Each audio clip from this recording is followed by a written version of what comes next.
નમસ્કાર વિદ્યાર્થી મિત્રો, સ્વાગત છે તમારું તમારી પોતાની યુટ્યુબ ચેનલ માય ક્લાસમાં। આજે આપણે ભણીશું ધોરણ 7 વિષય ગુજરાતી લેખન વિકાસમાં નિબંધ 18-7।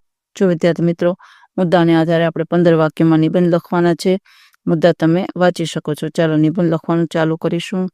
જો નાગ ઝેરી હોય છે પણ બધા સાપ ઝેરી હોતા નથી। આપણા દેશમાં આશરે 216 પ્રકારના સાપ છે, તેમાં 4 જેટલા સાપ ઝેરી છે, તેમજ બીજા ઘણા સાપ બિનઝેરી હોય છે। સાપનું શરીર આકારમાં ખૂબ લાંબુ હોય છે। સાપના રંગો વિવિધ હોય છે। એની ત્વચામાં ધરેડ અને સૌંદર્ય હેરત પ્રમાણે તેવા હોય છે। ચાલો વિદ્યાર્થી મિત્રો, આગળ લખીશું। સાપનો મુખ્ય ખોરાક તો ઉંદર છે, પણ દેડકો તેમજ બીજા એવા નાના નાના જીવોને પણ આહાર કરે છે। સાપના દુશ્મનોમાં બાજ તેમજ નોળિયું હોય છે। તેમાં સાપ અને નોળિયું મુખ્ય દુશ્મન છે। નોળિયું સાપ કરતાં વધારે ચાલાક અને ચંચળ હોય છે, તેથી તેમની લડાઈમાં સામાન્ય રીતે નોળિયું જ જીતે છે।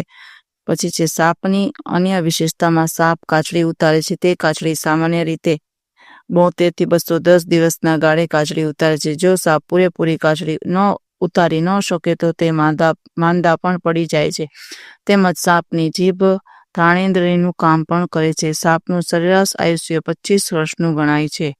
ચાલો, પ્રાચીન કાળમાં પણ મહત્વના સાપો જાણીતા છે। તેમાં શેષનાગ, અનંત, વાસુકી, શેષ, પદ્મનાભ, કંબલ, શંખપાલ, ધૃતરાષ્ટ્ર, તક્ષક, કાલિય તેમજ કટોઠક સાપ વગેરે જાણીતા છે। ચાલો છેલ્લો ફકરો જુઓ। પ્રાચીન સમયથી આપણો દેશ નાગ દેવતાની પૂજા કરે છે। શ્રાવણ વદ પાંચમના દિવસે સ્ત્રીઓ નાગ દેવતાની વ્રત કરે છે।